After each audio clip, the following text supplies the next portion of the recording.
Borough Council to order. Could you please rise for a moment of reflection and a pledge of allegiance?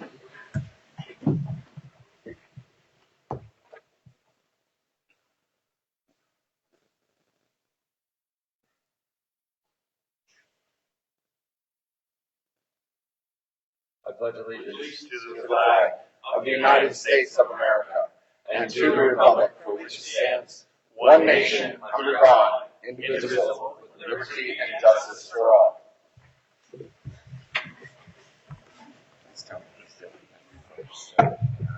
Probably.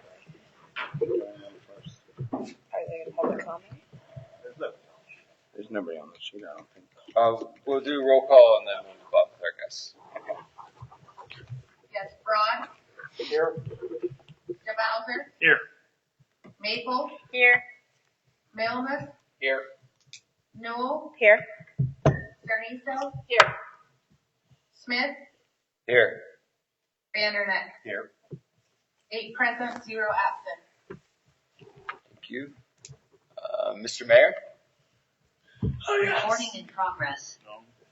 Oh, good evening, everyone. I usually will go last here, but today, a very special day for us here in Indiana. I am entering in a proclamation that will declare April 8th as IUP Women's Basketball Day. Whereas the Indiana University of Pennsylvania women's basketball team has completed a historic 25-26 season, characterized by relentless dedication, elite teamwork, and an unwavering commitment to excellence. And whereas, though their grit and strategic execution, the Crimson Hawks ascended to the pinnacle of collegiate athletics, representing not only IUP but Indiana Borough on the national stage in the NCAA Division II Finals. And whereas the leadership of the coaching staff and the discipline of the student athletes have set a standard for championship culture, proving that through vision and hard work, no goal is out of reach. And whereas the success of this team has served as a powerful inspiration to the youth of Indiana Borough, demonstrating the values and perseverance, sportsmanship, and the importance of finishing strong. And whereas the date April 8th, 2026 holds special significance, April being the 4th month representing Final Four, and the Elite Eight being the 8th day, marking the elite levels of competition achieved by this historic squad. Now, therefore, I, Charles Michael Simonton, Mayor of Indiana Borough, by virtue of the authority vested in me, do hereby proclaim April 8th, 2026 as IUP Women's Basketball Day in Indiana Borough. And I encourage all citizens to join me in recognizing these outstanding athletes and coaches for their historic achievements and for bringing national recognition and honor to the home of the Crimson Hawks, Indiana Borough.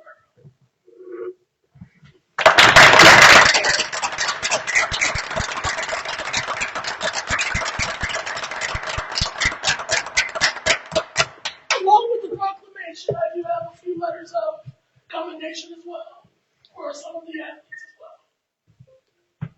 So I'd like to Very classic. I'd like to present you with the proclamation and also letters as well.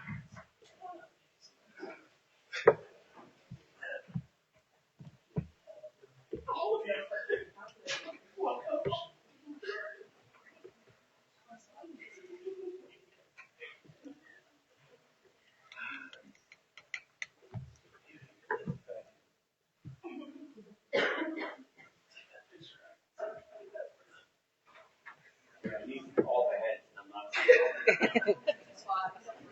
If you can't see you, my 5-year-old can't see you. Absolutely. he's getting a picture of the proclamation, I here enter a letter of commendation to Coach Gary, the coaching staff, and the student athletes of IUP women's basketball. A commendation for an outstanding season for 2025-2026.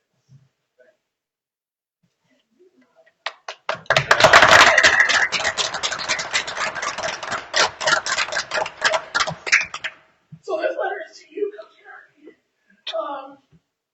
Basically for a commendation for exemplary leadership.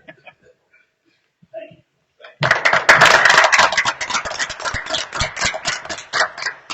All right. So I had this plan to write letters to the seniors, but then there was a few people that I had to write to as well.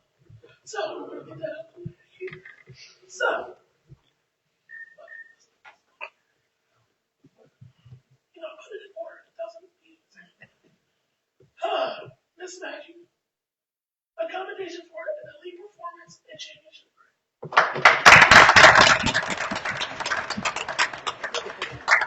Maggio. All right, so I thought you were leaving us, but you said you're going to spend more here. Yes, sir. All right then. Well, Miss Miller, this is to you. Accommodation for execution and poise under pressure. Oh, thank you.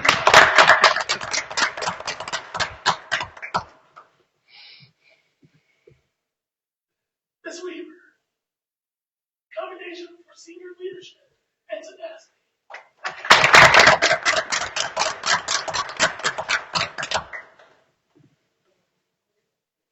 Ms. Hartwell, accommodation for senior leadership and vision.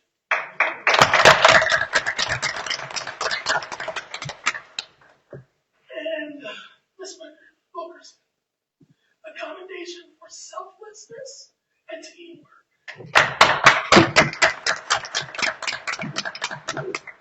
We're receiving the award on her behalf. And thank you for being such great inspirations to our people here.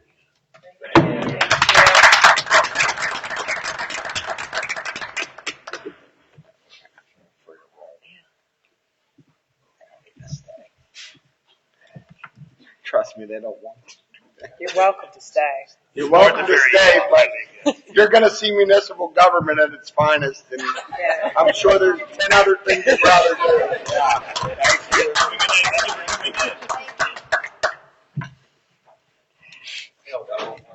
Yeah. Yeah. Yeah. Unless someone's in a government class and they need to write a paper.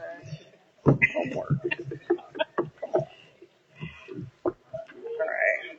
All right, I feel good about that. Thank you, Mr. Mayor, for putting that together. I really Yeah. appreciate it. Let's do that every time. Bless you. Feeling okay? All right. All right, moving on to any additions or changes to the agenda.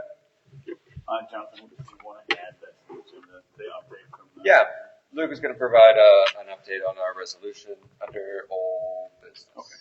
Cool.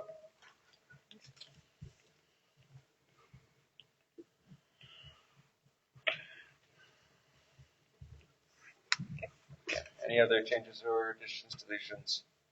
Moving on to the approval of minutes and works council reports.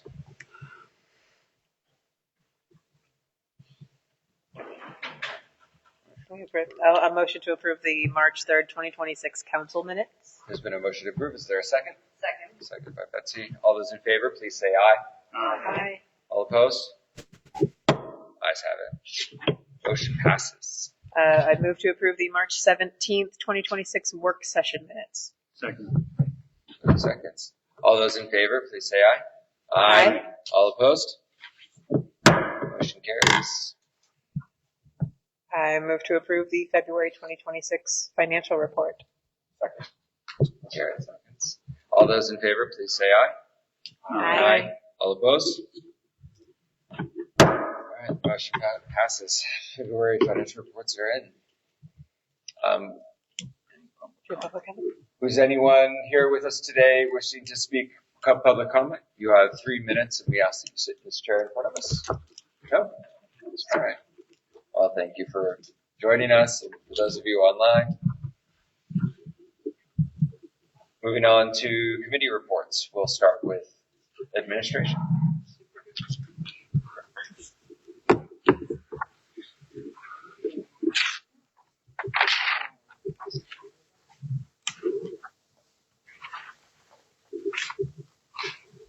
We met on Tuesday, March 17th. We did a review of the financial report, and we had a good parking update from parking coordinator Kula. We addressed old business where we were informed that we have a new person from the McKinney Group working with us as our HR consultant. We had an update on the Indiana County Municipal Emergency Services Authority's decision to remove resident benefits from the service plan. That's IC Mesa. And then we also thoroughly discussed our recycling fee, buying cardboard recycling containers to have more readily available in the borough. And we voted at that point to raise the recycling fee from $1 to $3 per month. Any questions? I have a question on the action. Okay. So I'm bringing an action item forward. It's resolution 2026-05, motion to approve resolution 2026-05, amending the fee schedule to reflect the increase in recycling fees from $1 to $3 for the Indiana Borough residents. All right, there's a motion Came from committee. from committee. Yep. So I do have a question on the motion. Discussion. Yeah. So my only question is simply more about timing. Obviously, it's not a very large amount, but it's a large percentage increase. We've also talked about adding the cardboard bins, which would bring in more revenue. And there's been talks of trying to gather more recycling from the local bars and restaurants as well. And so I guess I want to float it out there for consideration, possibly just delaying the increase for a period of time to see if any of those items would come to fruition. Again, I know it's a very small number, so I'm not like trying to die on this hill. I just know that people are getting hit left and right with every increase possible. If there's a possible avenue to gain more revenue of which to break even in and possibly get a return on the recycling program, maybe just consider delaying this for 3 months, 6 months, something like that, to see if any of those things would pan out. So We wouldn't be able to buy the containers. We're using this funding to buy the retainers. okay. And I'll go into more detail too with our about our audit report, but we haven't raised, recycling's been $1 for the last 15 years. We haven't raised. Yeah, it's been through my committee, and we've maintained because we were breaking even. Yeah. But I think with the decrease, like the 15% across countywide. Yeah. And I apologize. I was at that particular meeting, but I did. If the point of this is they'll The raise point the of money it to buy is the to- bins, I missed Yeah. that. So I Yeah, we can- understand that. Buy the bins, and that just so the public knows, understanding that when you drop off recycling at the center, the borough, gets a percentage of the total, but if we provide them recycling direct from the borough, we get 100% of that amount. And that's why it's important for people to recycle in the curbside bins, because that is where you see savings. So if people increase their recycling usage, you actually will see this rate stay the same, or, we could maybe potentially decrease it in the future if we're able to get to the point where people are using the service. It's a great service. It's a way for you to realistically make money on your trash. So please use it. We're here in public meetings. I just really want people to be encouraged to use it. And then when the recycling cardboard comes in, please use this service. This helps us. It helps keep all of our rates very low and keeps these services available for everybody. Can I say something? Yeah.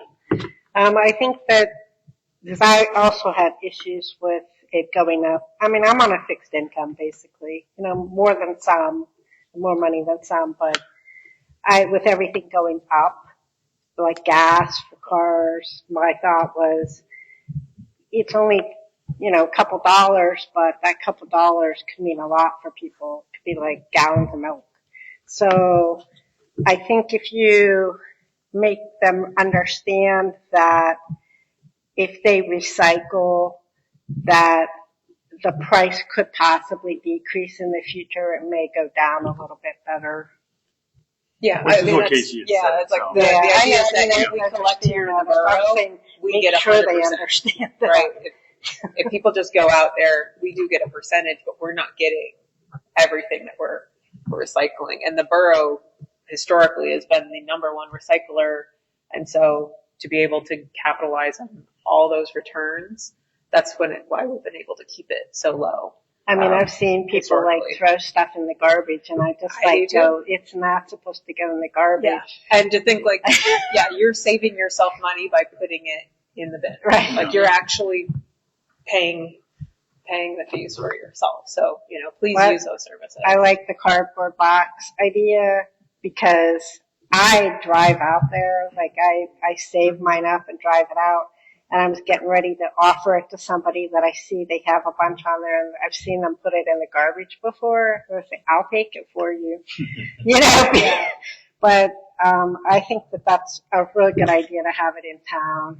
And I agree. I think like if we can get to the point where our recycling from cardboard and our purchase of this, maybe we can then lower their rates to accommodate, because I don't love to have to raise fees, but I also really know that we're going to get that money back. Just for the sake of anyone watching online and the record, I guess, where does that money, if we were to make some level of money, what fund would that go back into? The recycling. Okay. The recycling fund. Yeah. And which also we pay for garbage out of recycle. It's pays Yeah. garbage and recycling. Okay. And to add to the points for those watching at home, we do also have recycling bins here at the borough that they can purchase if you've lost one or the other. We have replacement bins. Yeah, and I'll save us money. It's a great service. And there was a motion on the table that we need to vote. We need to do a roll call vote because it is it money? Yes. Yes. Yeah. Uh-huh. It's definitely money. Okay, money. Yes, Braun, Yes. Devalder, Yes. Maple, Yes. Melness, Yes. Noel, Yes. Sarniso, Yes. Smith, Yes. Vandernet. Yes. 8 yes, 0 no.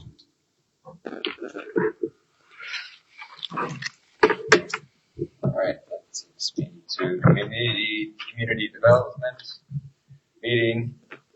We hosted a speaker and we had a pretty lengthy conversation about the extension of the district out west on Philadelphia Street, where we're changing it to mixed commercial, I believe. It's the mixed use zone on the other side of campus. Yeah. No, not mixed use. No, Commercial. before past the train Past tracks. the railroad tracks. Yeah, so it matches the other So side. the match. Yeah, but my point Yeah. of making no words was the symmetry of it. Yeah, Yeah. yeah. Yes. Great. Yeah, we talked about a little bit about McGregor Park and about how we're going to be fixing that bridge repair, and then we'll be addressing the needs of the park and the renovations. We have 2 more years remaining on that grant to spend those funds, so that's good. And we also had a hearing earlier that day on the conditional use, and we heard comment from the planning commission that they stand against converting the historic property into a parking lot. We also heard from the owner of the lots themselves about their plans for the lot, should they get the conditional use. Question about that, just as procedural. When is the appropriate time to discuss that further? When would that come up? Is that later? Did I miss it? Or is that? We have it under planning commission notes. I saw that as suggested well. motion. Okay. Yeah. That's what that So we was could- for. Yeah, we can Okay. talk about that. Thank you. About that, since the planning commission doesn't bring motions to this. I think that was an error. I think it should have came under community Should development. probably be under community. Okay. Should we, Thank you want to talk about that now? Yeah, we can talk about that now. It seems like a good place to do it. I actually thought it was under community development. I didn't read the heading of this planning commission. Selective reading. I have an initial question, if that's okay. Sure. I guess I guess, just to make sure we don't accidentally step in something, this is the time to openly talk about our thoughts on whether or not to approve or disapprove. Is this the moment? Yes. Yeah, Sounds okay. good. I didn't know if there was supposed to be an executive session or anything like that before that. I just want to make sure that accidentally. Yeah, we'd have to make a decision, so. Okay, so I guess my initial thought on the matter is, I know that we want to preserve historical buildings. At some point, though, some buildings may simply be too far gone of which to reclaim them for use in an any way feasible business manner. I also think that going along with that statement, I also think and I know we're actively working on it, but I also think we need to just make sure we don't really drop the ball on how to prevent other historical buildings from potentially falling into the same state of disrepair. I don't think we should talk about one side of that coin and not the other.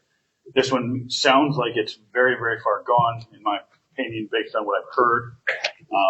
And so but I just want to make sure I throw that second part in there. We definitely need to make sure we keep focused on how can we stop others from going over the brink. Because regardless if it becomes a parking lot or another building, it seems like this building as it is past whatever use it's going to have as a structure. And that is unfortunate, but I don't know what to do about that other than blank slate it. And that's up to the people who own it. Then what goes in next? It's not up to us necessarily. Well, we have some sway in the matter, but within zoning rules and regulations, they can. It would be a conditional use if they were to turn it into a parking lot. No, I agree. Okay, sorry. You're right. I didn't think of that. So we would have to approve that. That's fair. No, that's a good point. Thank you. And the planning commission is opposed to it because they are really unalterably opposed to tearing down buildings and putting in parking lots in downtown. Yeah. That's why the motion reads the way it does. Okay, I see the distinction there. They're asking to turn it to a parking lot, not necessarily to tear it down. To your point. Gotcha. Okay, that's your point. I have something to say if anyone want to jump in. Okay. Can you just, yeah. For everyone watching, we're talking about the building on 53, 57 South 9th Street there on the corner. The yellow brick building. Yellow brick building. It's a doctor's office, historical doctor's office. So here's my thoughts on planning commission. I think they have to make their decision based on, the ideals of our ordinances as we pass them, and we want them to make those recommendations. That's the idea. We want them to make those kinds of recommendations. I also think as a government, in our comprehensive plan, we favor supporting our businesses, and it's important for us to provide services and a structure for them to thrive.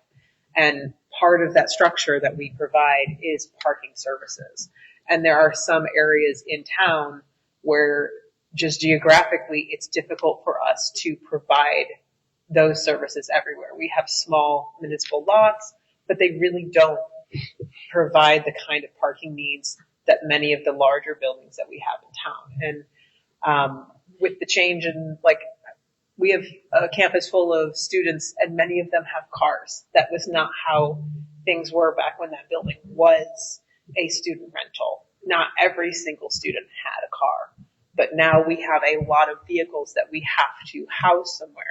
And our small lot on 8th Street is not really capable of providing parking services to that area. So I don't think that this is ideal. It is a beautiful building. I've toured it. It's in horrible shape.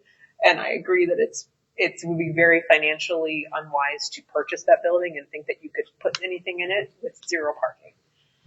So while I don't think it's ideal in this situation, I feel like we have to make an accommodation because we're not really capable as a government right now of providing the proper parking services for the building next to it, which is in great shape and has a lot of viability for office and for housing. So I would hate to have one building be 50% used and one vacant when we can have one thriving building that is 100% usable. That's just my position on it. So. Any other thoughts or comments?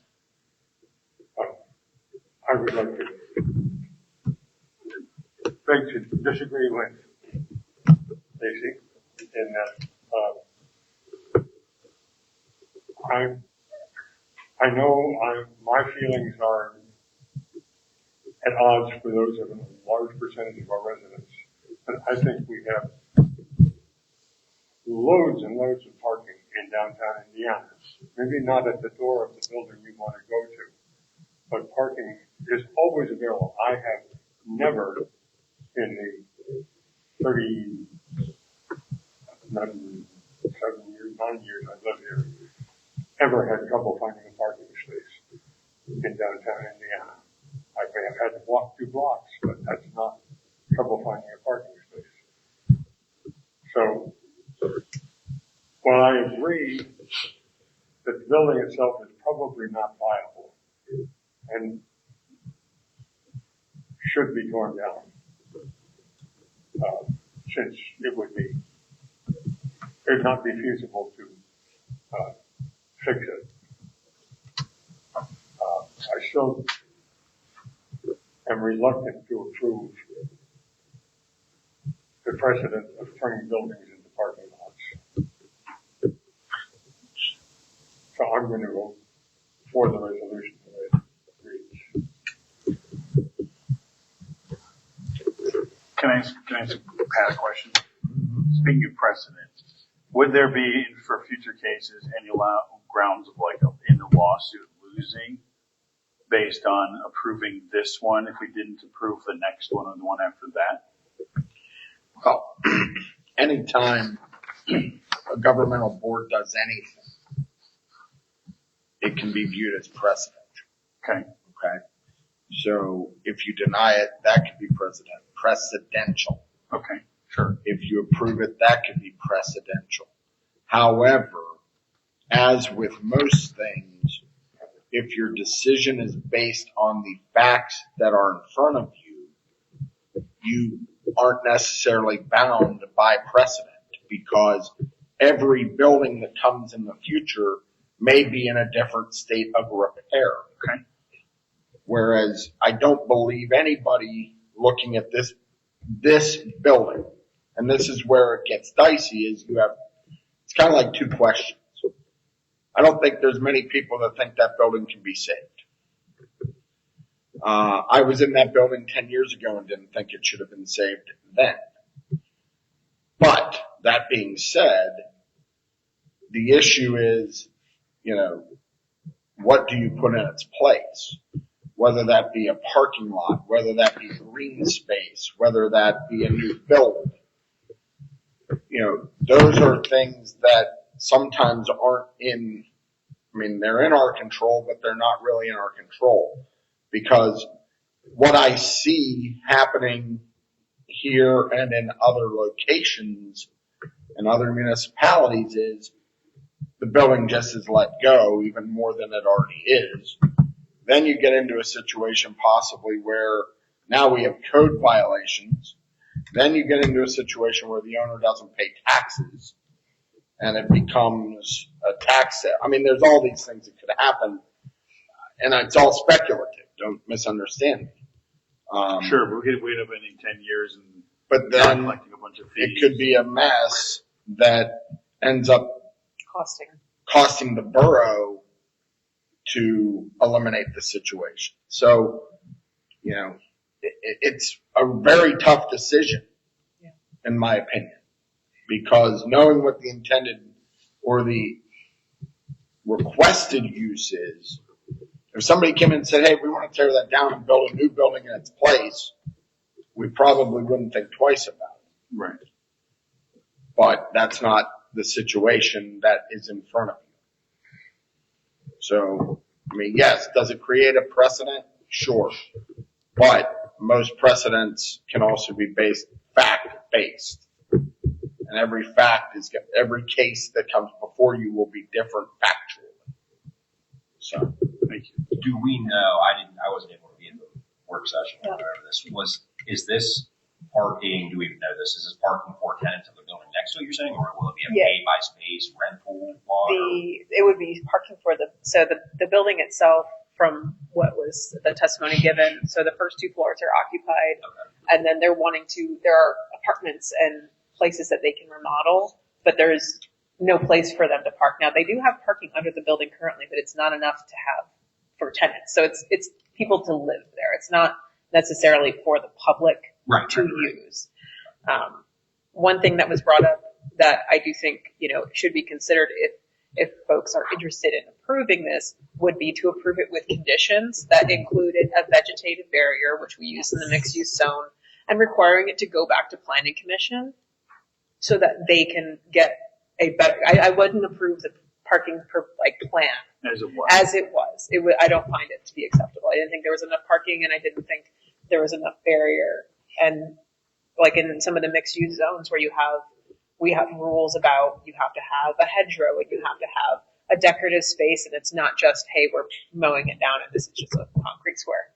So I would be willing to approve it on those conditions and send it back to planning commission for final approval on design. That was going to be my question. Yeah. Is if we could make it so that they have to make it so it's like there's some green space in there, maybe benches or rocks that people could sit on, something nice to make it look nice. Oh, it's not. It's not that big of a space. You'll be reducing. I think we're They were looking at barely benches. squeezing in like 6 or 7. Yeah. But there was, the way they had it, I do think there's space for a hedgerow and a fence. That's kind of what we require in some of our other zones.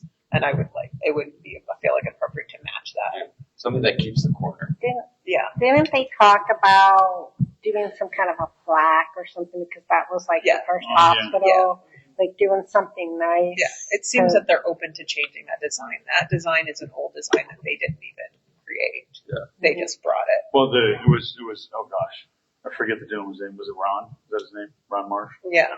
Suggested pulling out a piece of and having it somewhere else in the community. He named the a redstone place. on the bottom. Yeah, using the redstone. Right, as a incorporated into the memorial design. in another business location with maybe a picture or something like that. Yeah, I feel like if you could maintain some of the historical elements and provide some sort of vegetative barrier between the walking space and the parking lot, it would create a private area. Or at least the illusion It would give you a different feel than just what they had there. And so, just for the sake of the question, are we allowed to? Because it's a motion is to approve or deny. So, can we attach things to that? Is that the way to go about doing that properly, or do you have to? I feel like it would be okay if we freestyled this motion and didn't go with the one maybe that was on the agenda. That looked like you ate a lemon right there. No, I mean, you just got to be very clear as to what your motion's going to be, and then, that's all. So the conditional use was asking for what specific? To turn it into a parking lot, like it's basically. So is it that full sale? We approve that or we don't, or? Well, we can do that, but we can also make stipulations and change the motion. Approving with conditions. Yeah, we would approve it. I said have since it's conditional use if it's a yes or no, basically. Right, that's essentially my question. What is a yes? How would you attach this stipulation legally? I think if we're going to go that way, it might be a good idea. Are we within our 45 days to wait till the work session to have a better? Because I want to make sure that we're covered on the motion. Well, I was gonna have the auditor come in for our work session. If we need a work session, we'll have one. Okay. But, unless people feel comfortable writing it right now, but I want to make sure it. Well, I mean, it'd only be 30 days, wouldn't it? If we looked, it was at the work session, was the hearing, wasn't it? Yeah. So, I mean, it'd be 30 days of the next work session, give or take a few days. I mean, it just gives us a chance to look at a new motion that is like it checks the boxes that we want to see, and that it fits in with the planning commissions. Like, they didn't seem opposed hold to. on, Trajan's Motion. texting. Great.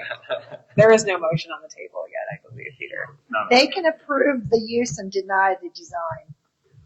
You can approve the use and deny And the then design. that triggers Yeah. resubmission. Do we have to say what we want the design to have in right now, or is that something can be decided at a later time? I would say your design needs to meet the requirements of what's already in our regulations, right?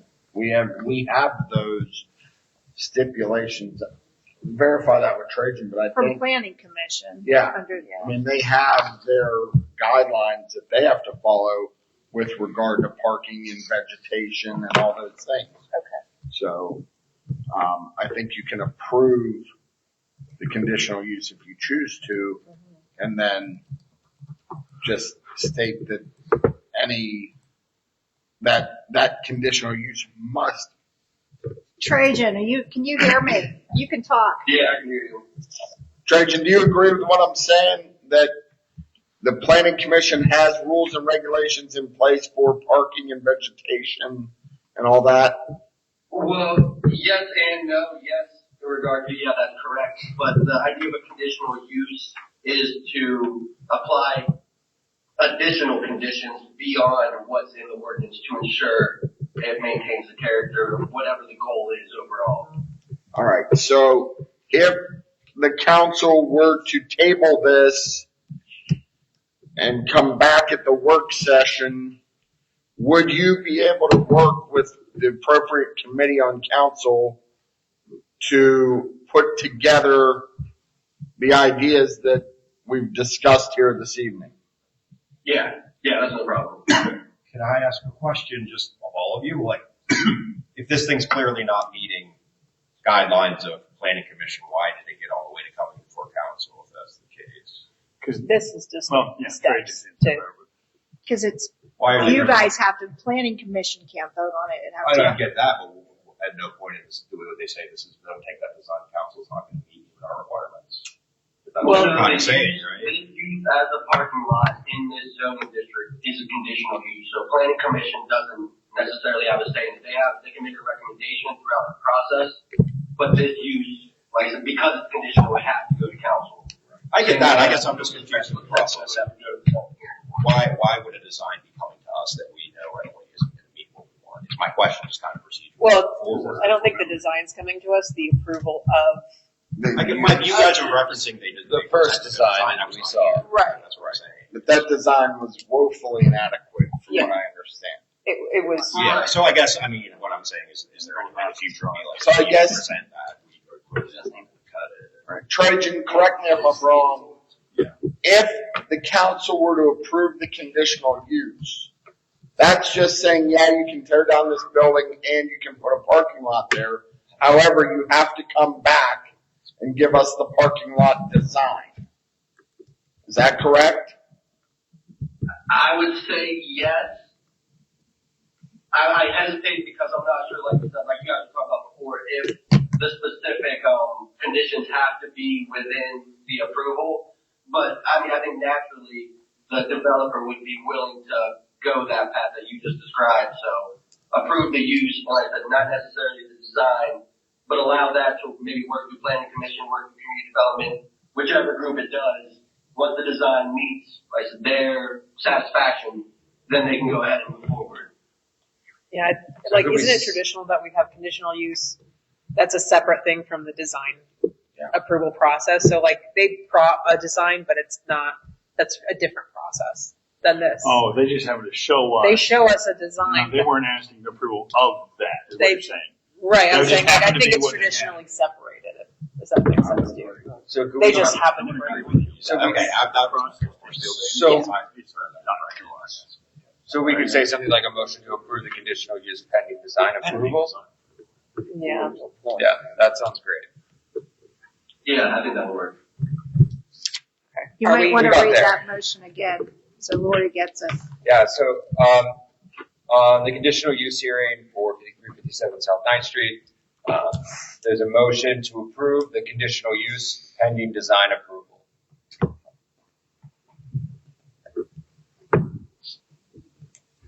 Were you officially reading the motion? I was officially reading the motion, but I can, Casey, jump in. I must, I must second the abstain motion. from this vote, just for clarity. Did you just second the motion? Is that what you were saying I was up then? No. Oh, what did you Who's say? going to run the vote if you second the motion? Oh, sorry, you want to second it? I'll second the motion. Okay. Right. Sorry. I forgot I needed a second, my bad. Okay. Is there any discussion on the motion?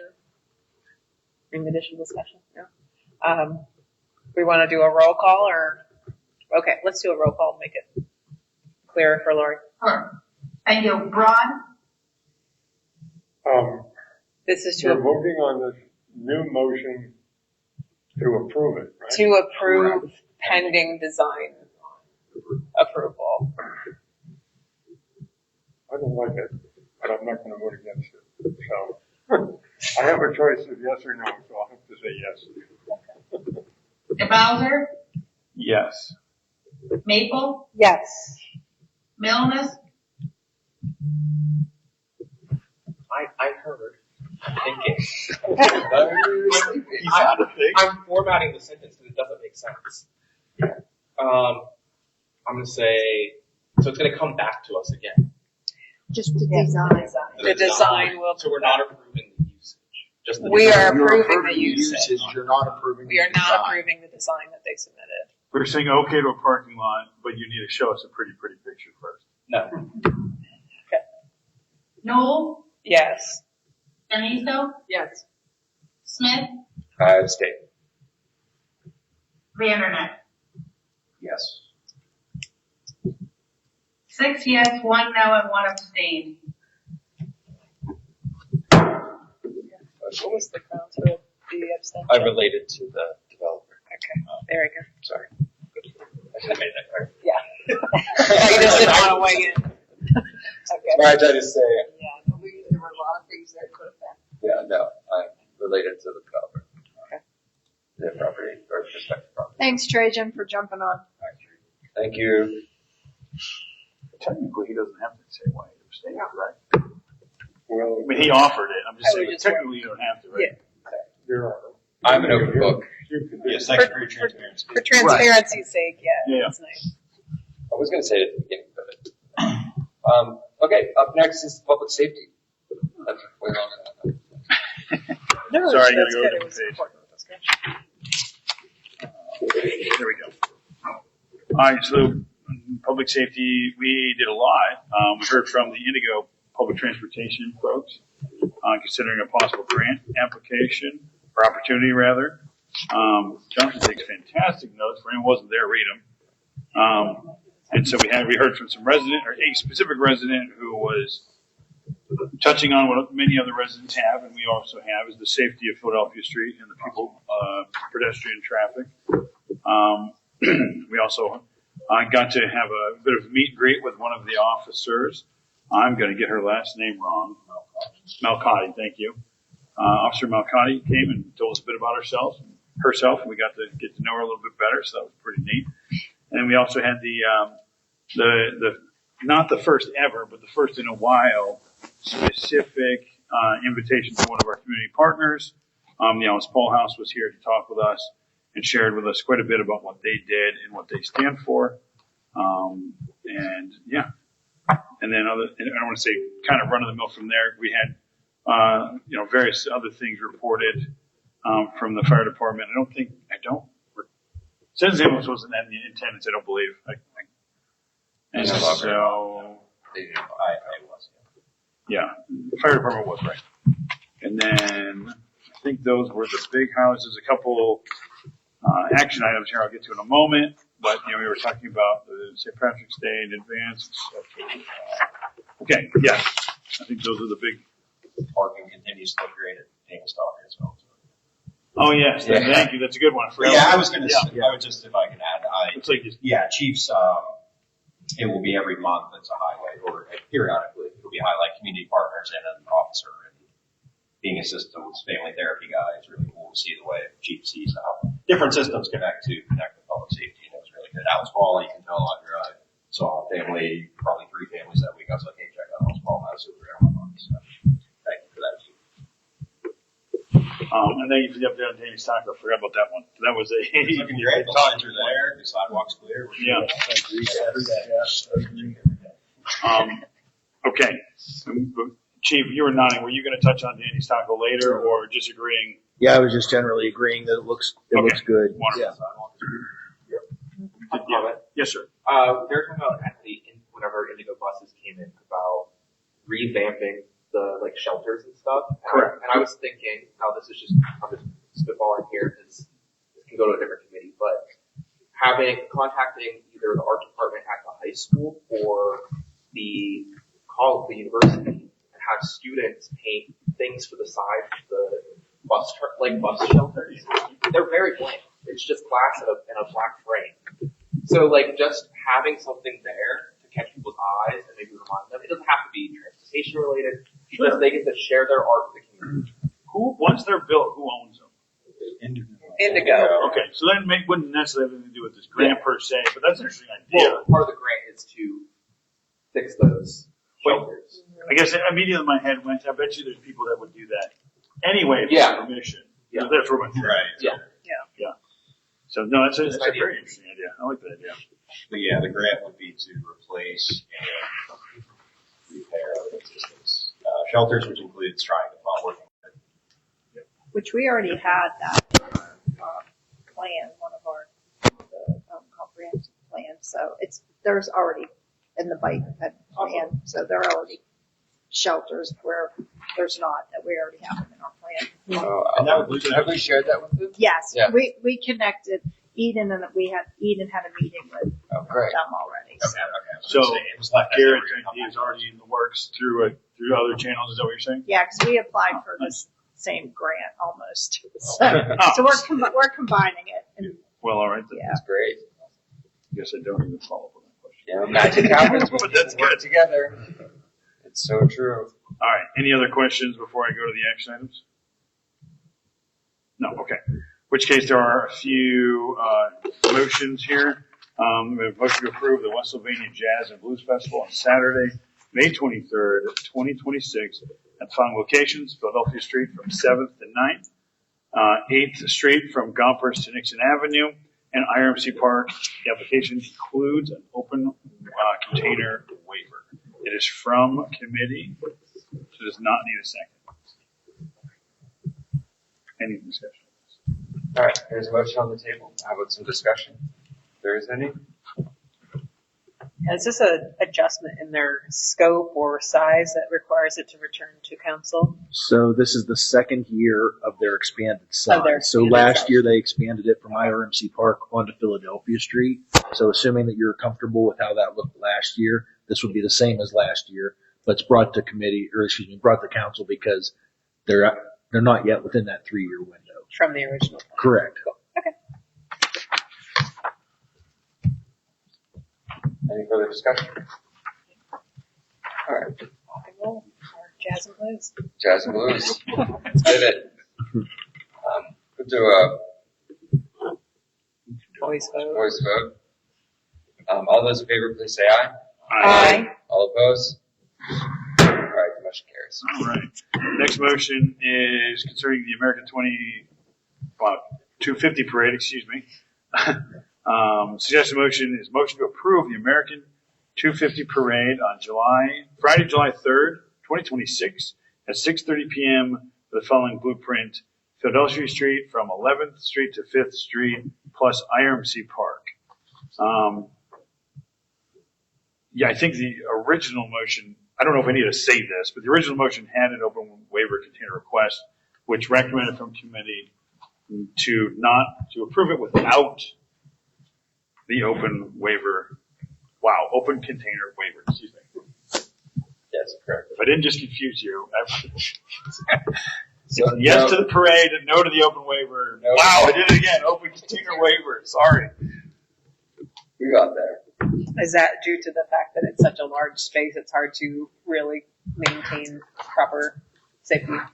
Yeah, a few safety issues. This is a nighttime parade. Yeah. But lots of kids, expanded footprint. Mm-hmm. We typically don't have open containers at our parades, although we That's true. typically don't have the resources focused Yeah. on enforcement because we're so dispersed to create the safety of the event. So We said too, for festivals and things, you're checking in a central location, getting a wristband, you're not wandering Philly Street and drinking out of a Yeah, fountain. this is a Everybody large gets space. food. Okay. And a lot of people. And already you can Oh, be yeah. outside Going to of a lot be- of places drinking. That was part of Sam's point too. They're like, well, if it's going to be bothering people, we're probably going to need for Yeah, within that private area. It's shaping up to be a very, very well attended event. All right, so we have the motion on the table. Is there any further discussion or questions? I do have one more question. Is this, everything's okay even though this is a day off for? We already, informed the workers. Is this, are we adjusting our schedule, or are they, all those costs being passed on to the The event cost host? will be Okay. passed on. Because this is That's a it's a good day off, so we are paying, they'll be paid quite a For good the deal event. overtime because of the event is on their holiday, In the evening. in the evening, on the holiday. So, Oh, yeah. So they will be absorbing that cost, the American Tea Parade. Yeah. It's good to know. Thank you for that clarity. Any other questions or comments? All right, moving on to a voice vote. All those in favor, please say aye. Aye. All opposed? Motion carries. That's all I have for public safety, unless anyone had any questions. Thank you, Councilman Paulson. all Public Works. right, there's a number of action items, and the notes were not in the packet. I don't know if we got double public safety, public works. I couldn't see them, but I have the separate one in here. I don't, did any, I couldn't find them. Maybe I'm wrong. I didn't see They were any. emailed separately. Yeah, I have them here, Okay. but they're not in the main packet. On- So I didn't know, I just want to make sure if that needs to be put into the minutes before they get published online. Yes, So yes, I know we'll that. make sure. No. It's, I've never had it happen. So. It's all the way under Public Works is? No. Oh, okay. All right. Well, we've had a lot of events at the wastewater treatment plant since our meeting, but Nicole, are you going to speak to that in your? Yeah, I Okay. can talk about the one. I've been kind of included on the emails, watching them go back and forth. But there is some large repairs that are being made down there. So everything's moving forward with we have a lot of projects on our plate, both at the wastewater treatment plant. I know that like the paving project is, the plans are kind of coming to fruition. I expect those this month. We have a number of things to pay. There's some efforts to clean up McGregor Park. For those who are not aware, we had to utilize that space to dump all the snow from the giant snowstorm. So when you shovel the streets and clear them out, all the trash that's on the streets is now in McGregor Park. And unfortunately, it's an unavoidable consequence of major storms. So we'll be working on efforts to clean that up. I know a number of residents had reached out to address some concerns. So those are being addressed, and we're going to do some cleanup there. Let me see what else. Vinegar Hill project is moving forward as planned. And fingers crossed that our soil amendments work and we're able to plant on the hill in a way that is like sustainable and that we have nice, weed-free, mostly area for years to 2026 or 7. All right. The other thing that we talked about is a comprehensive evaluation of the treatment plant. We do have a number of large projects coming up, but one of the things that this council has been prioritizing is developing plans across all of our committees so that we have a guideline for repairing things and being less reactive to problems as they come up and just being more proactive about the maintenance that needs to take place. And those plans do cost money, so we'll be spending some funds to put together a comprehensive plan for the treatment center, because we expect, to do another large repair in the next couple decades, and we also foresee the inevitability of outgrowing that space. So there's a lot of things in play there, and I'm trying to get a tackle on that now rather than waiting until it becomes an emergency. All right, we'll go through all of our suggested motions here. All right, first one is for the HomeServe USA Service Line Program. The motion to approve the service line program by HomeServe as an optional resource for residents. This program educates homeowners about their service line responsibilities while providing optional, affordable protection against unexpected service line repair costs. It doesn't need a second. Is there any discussion? I had one just point of clarity, I guess. By allowing this to happen, we're not specifically endorsing this, correct? We're saying this is a service we will allow marketing of it, but like, And we've it's vetted not it. like we're technical engineers on water line replacement programs. Right, I just wanted, Casey, I think Yeah. you mentioned this early on. Yeah. We're not opening a Pandora's box here to get sued because we said Yeah, it's more of anything, are like, we've checked through them and that they're a vetted service and folks can use them to protect their investments in their homes. I just want to make sure. Yeah. No cost to the borough. It's no cost to the borough. It's completely optional, but it is a low cost service compared to like some other groups. And if you're not aware, laterals do need to be inspected. And Yeah. What'd you And say? laterals, electricity lines. It's a really good one if it is. Yeah, they were the PML. There's a motion on the table. Is there any further discussion? We'll move on to a roll call, voice vote. All those in favor, please say aye. Aye. All those opposed? All right, home serve. Motion passes. all right, here is the second motion. It is related to the traffic signal maintenance agreement. It's a motion to approve the maintenance agreement with Rogel Electric to comply with liquid fuels requirements. This is a step we need to take in our traffic light adjustments. We need to have a contract for this company because when we're using liquid fuel funds, you need to have a contract in place for any costs above what, $20,000. Yeah, this So- has nothing to do with the upgrade. This is separate. This is just for our yearly maintenance and for call outs and emergencies and stuff. Yeah, because once you reach that threshold, then you can't use those funds unless you have a contract. So this is our contract. So we can use those liquid fuels.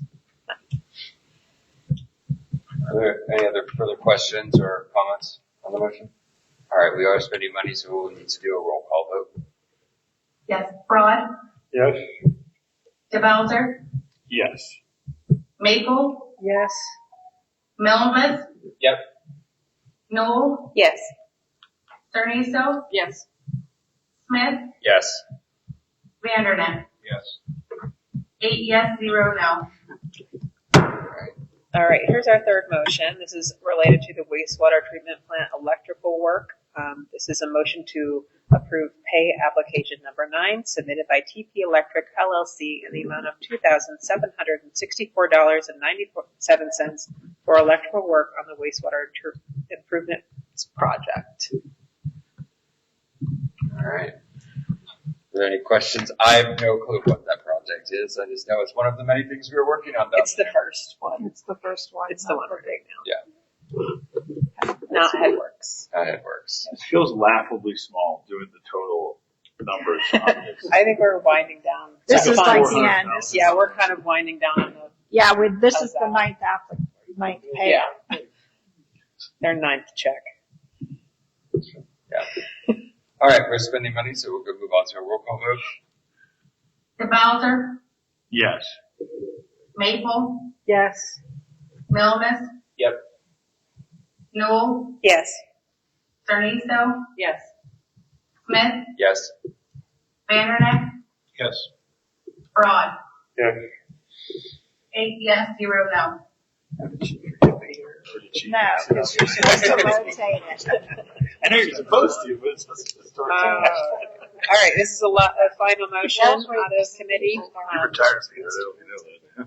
It's a motion to approve pay application number 8 submitted by Cooker and Contracting LLC in the amount of $54,803.42 for general work at the wastewater treatment improvements project. So also same project, our first project, not Headworks. I can't wait to go get a tour and have them point to all the things that was. Once it stops being, summer, winter, I really love it. I have a question. Can't wait. I'm just not seeing that number on the thing that was provided. Is it supposed to be on here somewhere? Where the amount was 71,000. Let me see. Pay Oh, I'm application. sorry. I thought you said 51,000. My 50, fault. sorry, 54. Yeah. 803. Oh, there it Sorry. is. It was typed in. Sorry, it was handwritten in the last one. My apologies. I found it. Threw me off. And yeah, we should definitely talk about field trip Oh, yeah. soon. just to get a sense of, especially with the other issue that you'll be bringing up, just to get a comprehensive view of what's going on down there, what's being fixed, what's next up. Maybe those solar panels. All right, we're going to be spending money. We'll move on to another roll call vote. Maple, Yes. Milnes, Yes. Newell, Yes. Sarniso, Yes. Smith, Yes. Vanderneck, Yes. Broad, Yes. DeBowser. Yes. 8 yes, 0 no. I think that's it for Public Works, unless anyone has anything they would like to talk about. Thank you both reports. Moving on to commission reports. Planning. Okay. Well, we've already discussed one thing that came from the planning commission. They talked about the housing study that the planning commission has requested from the county. And apparently there's at least 2 other municipalities who've agreed to it so far. We're trying to get ahead of housing needs before things down in Homer City get out of hand. There was also discussion of safety improvements on Philadelphia Street. They were a little unhappy that we still haven't heard back from PennDOT from their survey. And there was some discussion that enforcement is still going to be an important part of what is done once we do the traffic lights and all that sort of thing.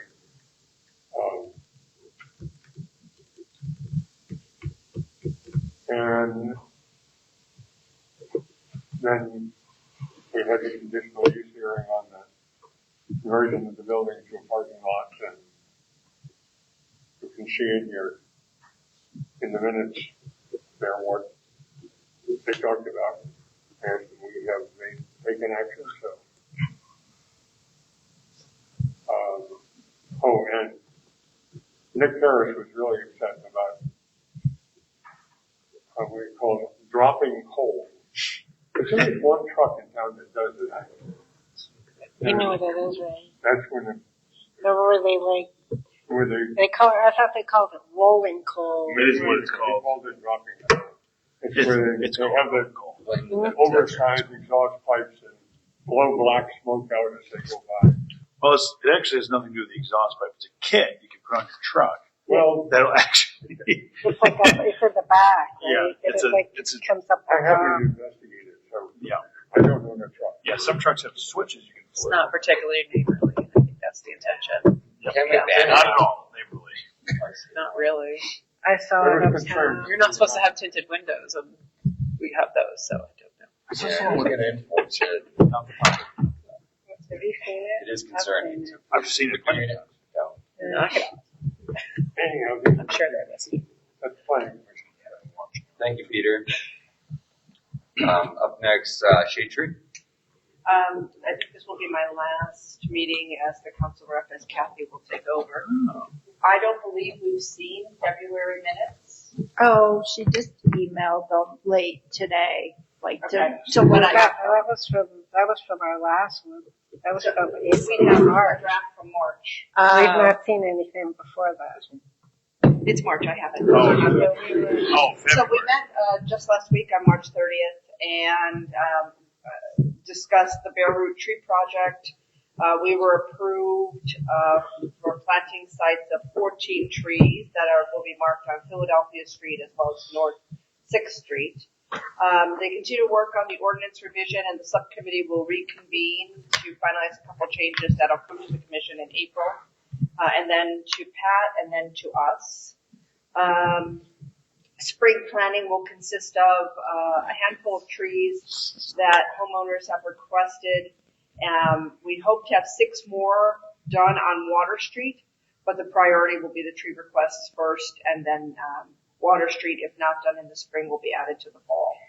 If you're interested in attending the Arbor Day tree planting, Arbor Day is Friday, April 25th, and the ceremony will be held at noon in front of the fire hall. And if you're curious, we're planting a lace bark elm there. We're also looking to update the tree inventory. We renew in May on the current license and product, and the commission is really interested in downloading what we have and moving to a couple options that are free. And so exploration of that, and we're currently talking about how the data can be downloaded so that it's not an entire recreate. And then lastly, we talked a little bit about the sidewalk project, and based on conversation that we had at council, is that it's slow going, and that I think gave them some relief. And if it's false, we need to tell them. And then Tyler did a training session with Ryan and his crew on pruning the English oaks and the ginkgos that are on the south side of Philly between 9th and 6th. Yeah, it was a very robust meeting. I have a couple of questions. Sure. If that's okay, Jeff. Yeah. What was preventing them from being able to update the database? Because didn't we pay a bunch of money to have that thing updated? Time. Yeah, Ryan is the person who updates it. It's not the job of our arborist, and he just really said that he does not have. It either gets so caught up that it will take him a lot of time to update it, but with his daily job and all the expectations that he has, he does not update the inventory regularly. Yeah. No, he did. There was some issues with it at first. He had to reach out to the rep, and they did give us a new rep. There was a. Did you talk about that? I didn't hear that. Yeah, okay. There was whoever sold it to us. That rep then moved on, and then they did get in touch. He did get in touch with a new rep because there was some issues with it, and I believe those issues have been worked out. But I think there's also a real concern that the accuracy of that product. The product is good, but maybe it wasn't so accurate when you go out to the street and it might say there's 13 trees, and either there were removals or really there were 20 trees and they only got 13. Okay. All right then. There you go. But they were talking about using Google, right? Yeah, Google is. They were trying to use Google. And then Tyler said there are some really good new products developed, like one out of Texas A&M, that can be useful as a replacement. And they were free, right? Which would save them a lot of money. That's good. Mm-hmm. The next question I had then was, where are we on the update of the ordinance? I'm with you. I had said, where's the ordinance? And they were not, it didn't seem like they were going to convene a meeting. And I said, you really said that was going to council by December, January, and that it was going to get to PAC before that. And that got them to meet because I said there's urgency that it comes to council. Yeah, thank you. You're welcome. And she did say that. Quite Clearly. eloquently. You can't say one thing and do the other. I appreciate that. Because I was a little grumpy just about a year ago. I know. I don't. I know. All right, Kathy. You have to be the new taskmaster. She's going to sit very close. Yeah, so that I can hear them all. They start talking, and I don't even know what they're talking about. Trees. Well, Trees. yeah, but I mean, Yeah, I know. I've been to a meeting. so I just go, I'm like sitting there like trying to follow what they're saying. For anyone listening, they're good, hardworking people. They're a volunteer organization, so we're poking a little fun at them. Oh, They're good people. No. It's not. I can't. I have trouble.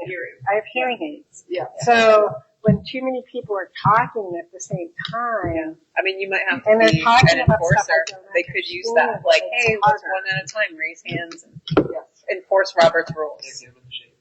Yeah. Well, Recommend. Angie said that she did something I really liked because I didn't understand what they were talking about. Neither did she, so she asked them. Good. So I was like, I'm glad you did that. What they're talking about, and I don't. So Yeah. I'll be there another year.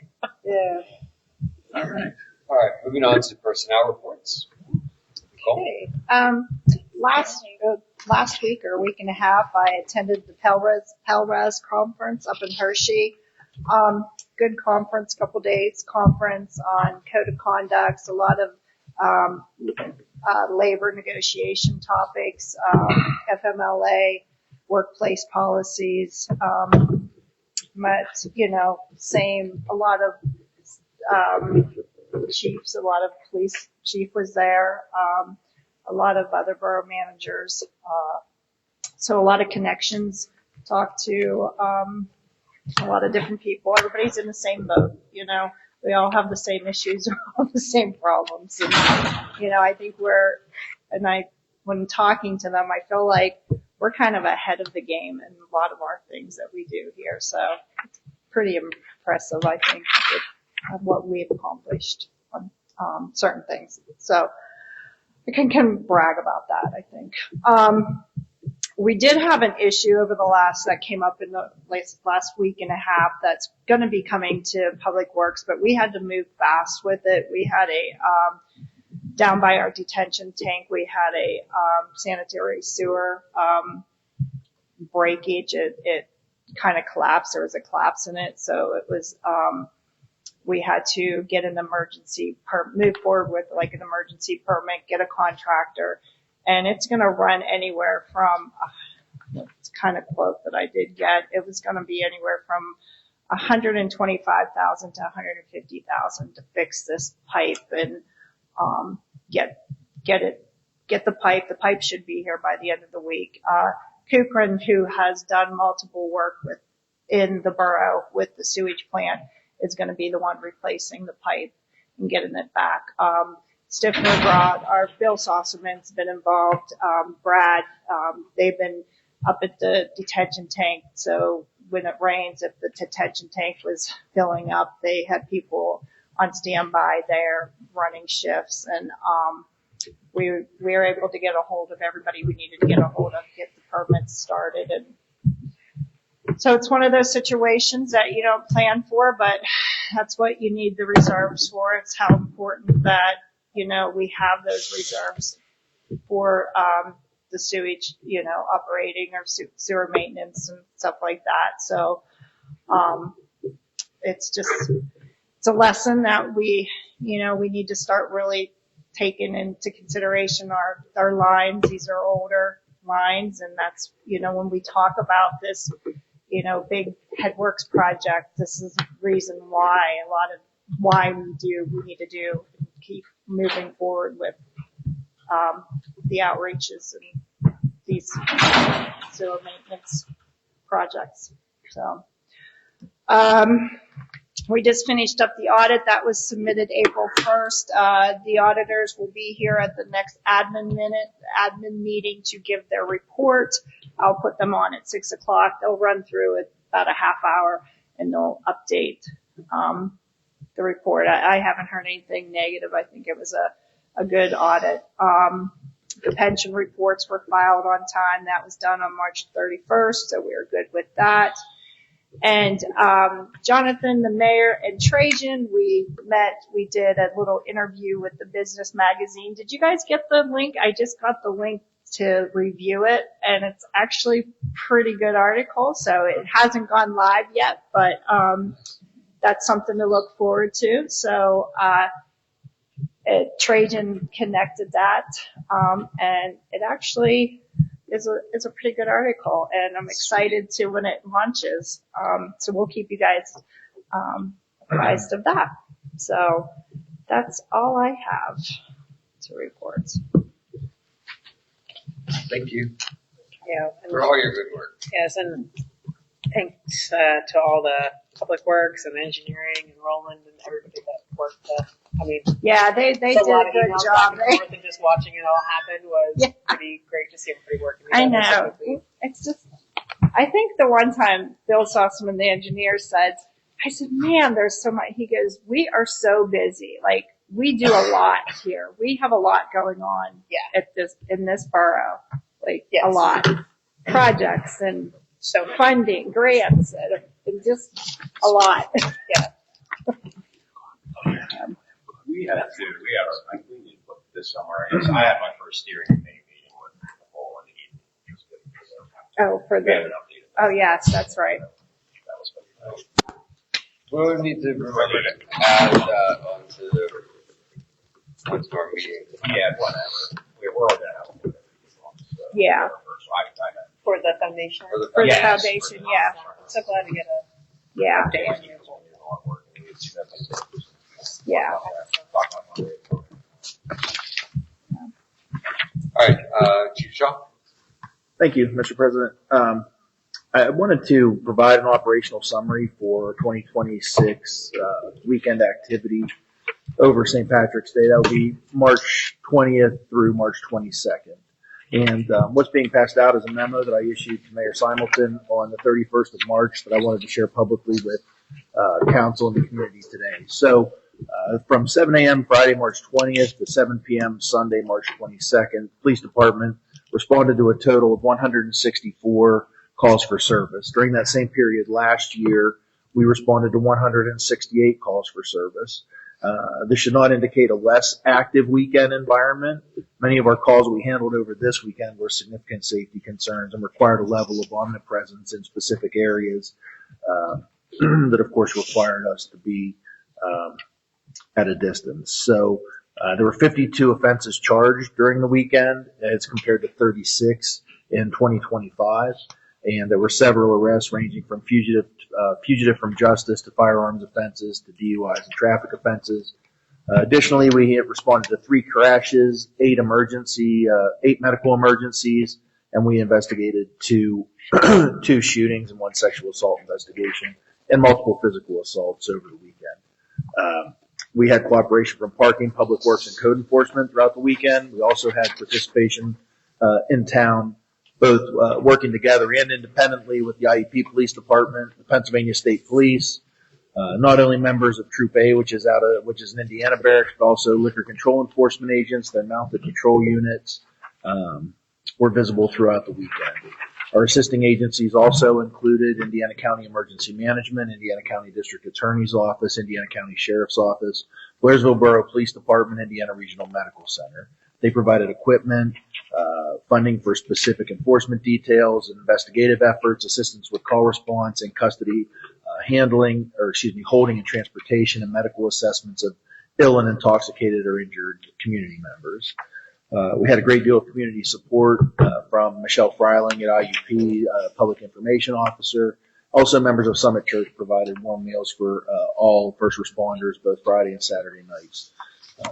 The cost of the weekend, we were able to schedule heavily for the weekend under special event scheduling, but we still had some overtime costs. We spent $1,354 on operational overtime, and special enforcement details were $1,098, but that was all grant funded through traffic safety effort.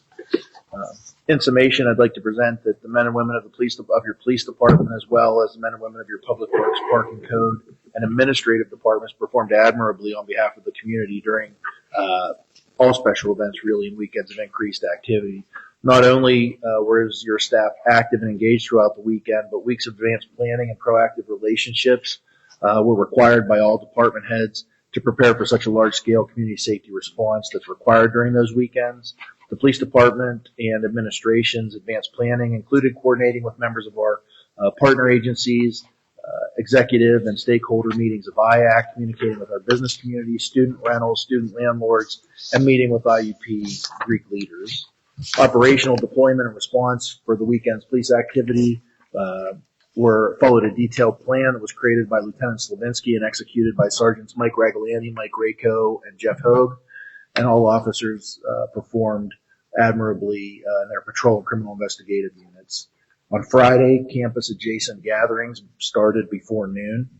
They grew larger throughout the day and into the evening. Increases in vehicle and pedestrian traffic were experienced starting Friday afternoon and throughout the evening. The largest outdoor gatherings were experienced along South 7th Street, Wayne Avenue, Rice Avenue, with smaller gatherings being more dispersed. The nighttime activity on Friday was shared between campus-adjacent properties and also Philadelphia Street Bar District. On Saturday, our largest outdoor gatherings took place on Saturday afternoon and occurred in private parking lots associated with IUP Greek Life along Rice Avenue. Those gatherings started at noon and quickly grew beyond their boundaries, creating blocked roadways on Rice Avenue until about 6 p.m.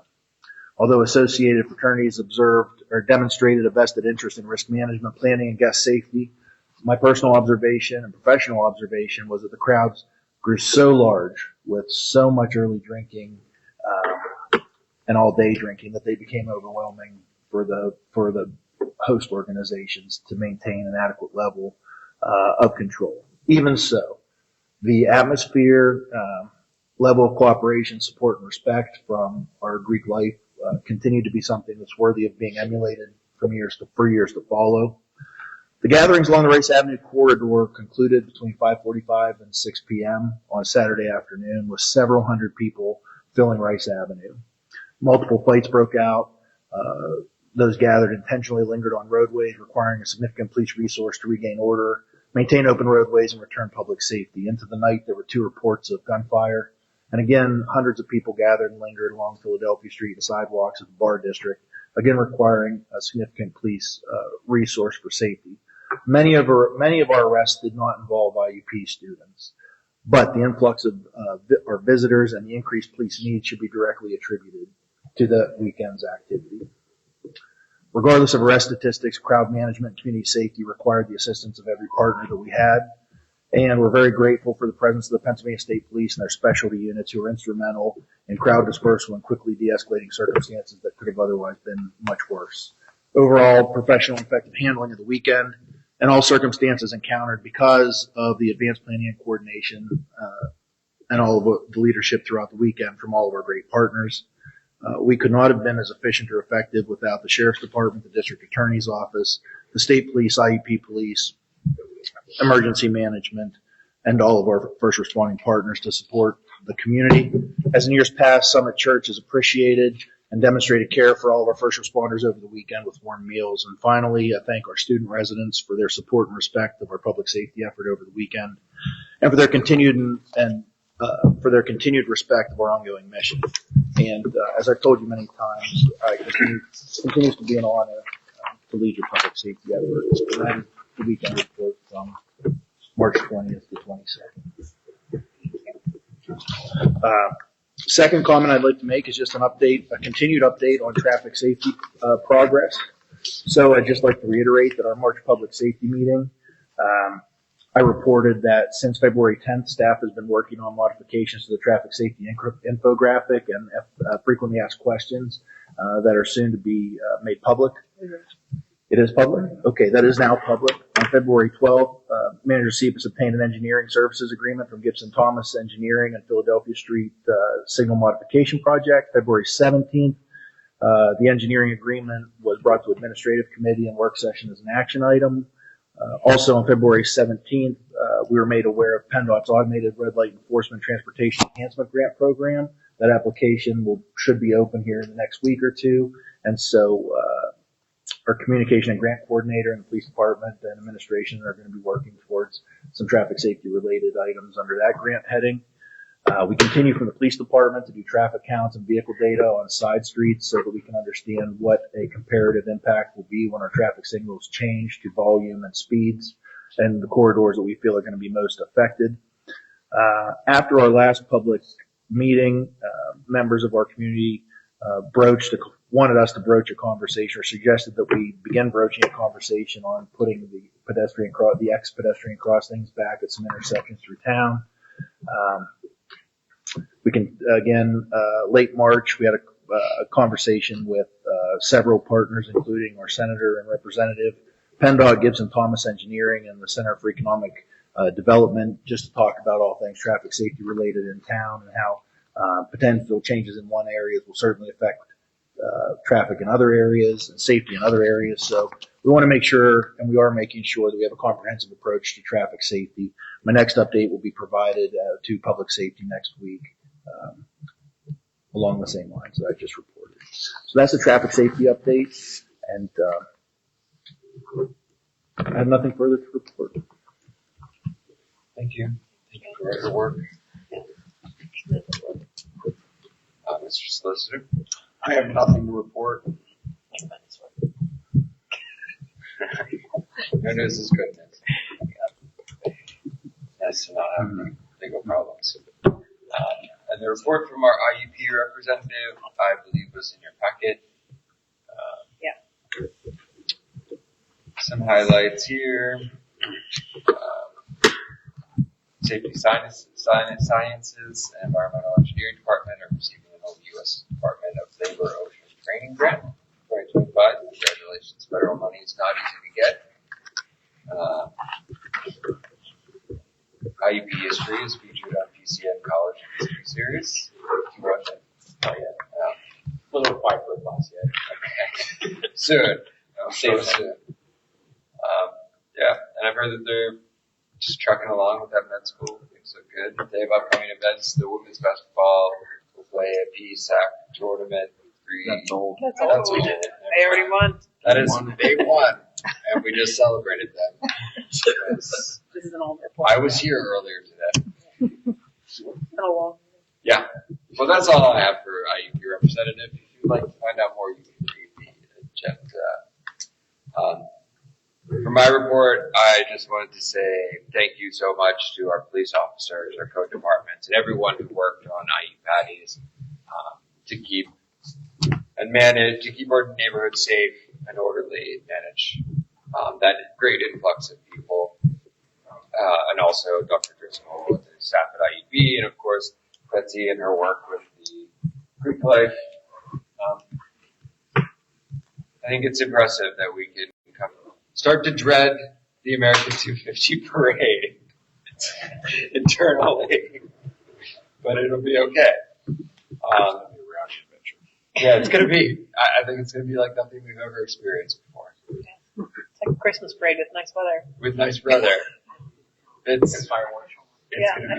It's gonna be something else. Exploding. I'm very excited for it.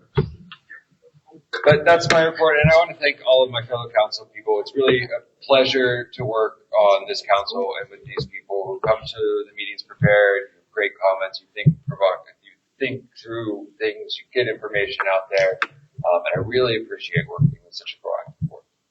Thank you. Mr. Mayor. Yes.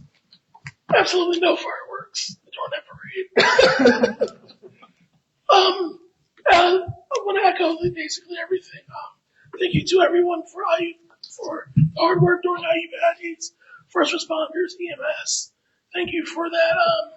Public Works, Code Enforcement, IRMC, all the law enforcement agencies that partnered with us. I'm just so grateful that we have the ability to come together and have an event this big and have the partners in enforcement to handle it. Like I said, it was a major event.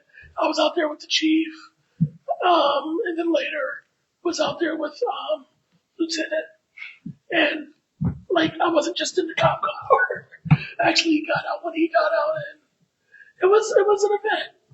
And I'm just thankful for the people that we have in Indiana County that can provide assistance. Earlier in March, I visited with a local Cub Scout troop over at Grace Church. They basically wanted to talk about law, how government works, and when I went there with the intent to speak for maybe 20 minutes, and turned into basically a 45-minute lesson that they were engaged with questions. So my apologies. Who were you speaking with? I apologize. And a Cub Scout troop over here. Okay, that's very cool. Cub Scouts, they were really engaged in the conversation. They had questions, and I see some future council and senators in that group. And then tomorrow, it's really cool as being mayor because you get invited to cool events like Ruth Hurley, who's turning 102 tomorrow. So I'm going to go visit with her and everything. And I hear one of the things on our bucket list is to ride a motorcycle, so she's going to knock that off. So I look forward to the events over there at the fountains to celebrate Ruth's birthday. And that is all I have. Thank you. Moving on to old business.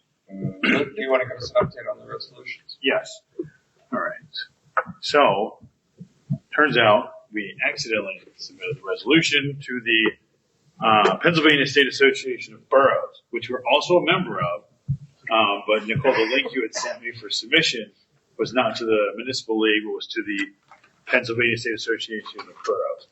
It's also been submitted to the Municipal League.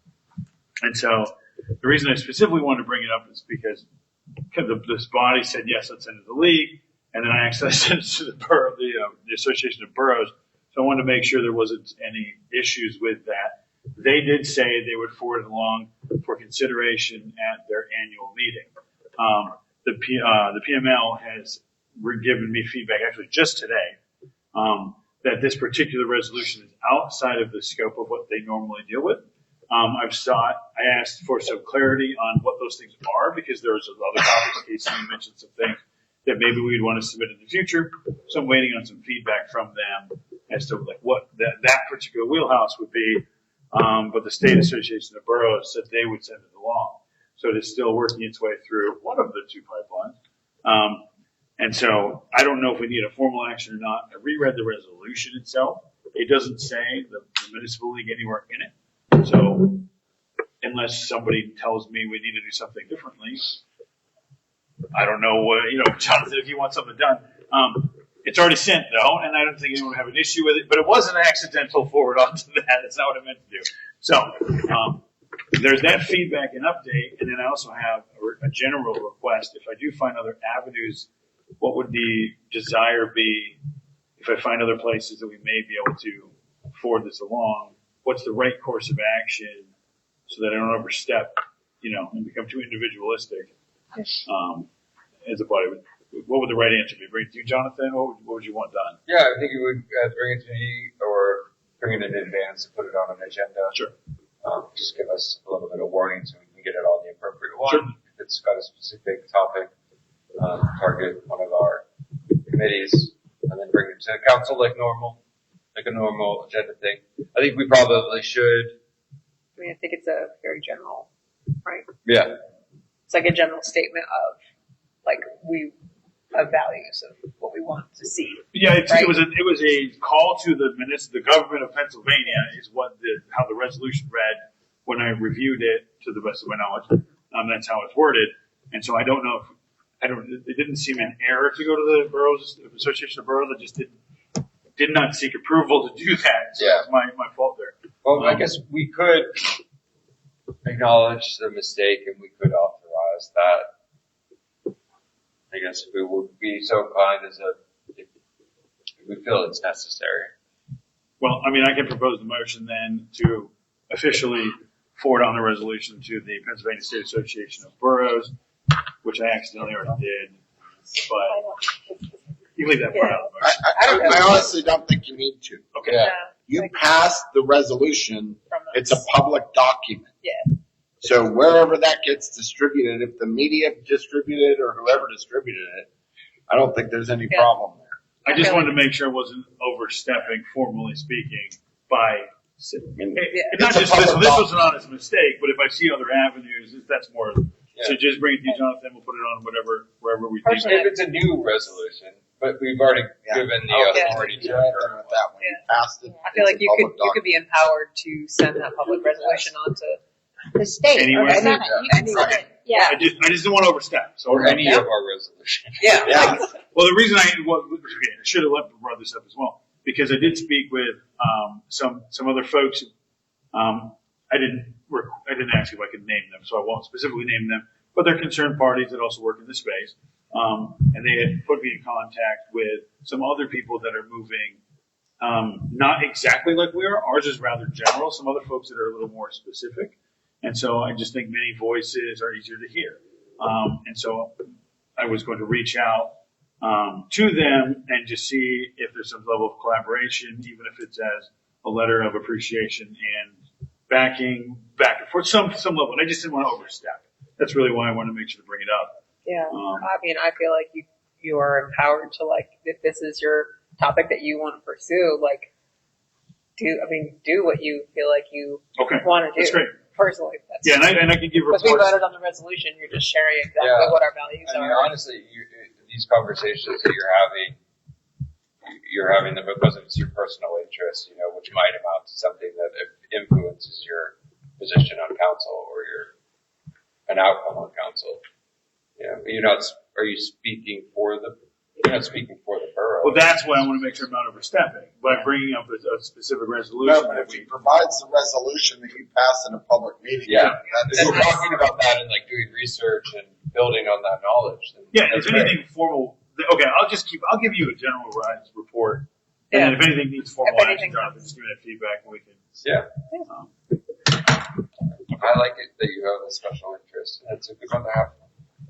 It's not something that usually boroughs get too involved with because it's so managed by the county and the state, right? I genuinely think that's part of the problem.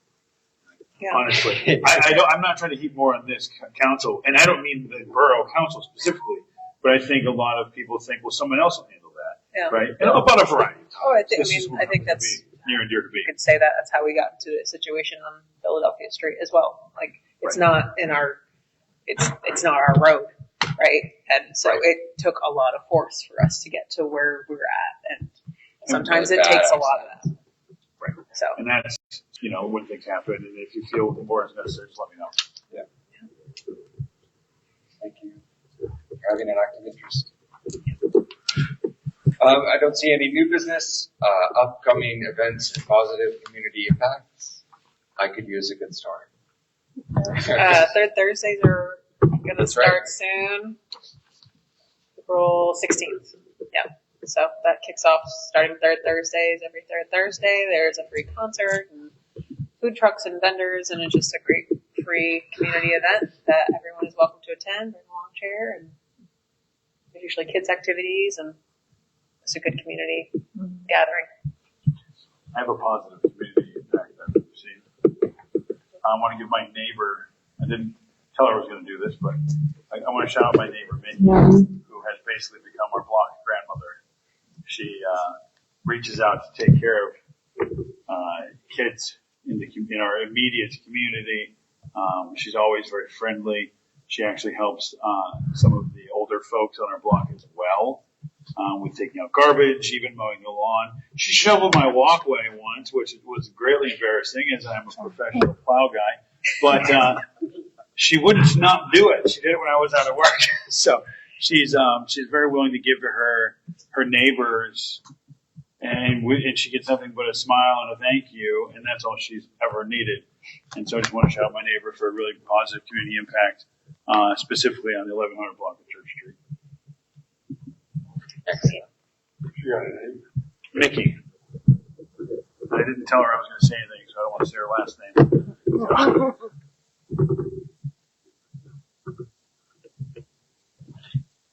Any others? Okay. I like that. Thanks for the stories, guys. I don't see any need for an executive session today.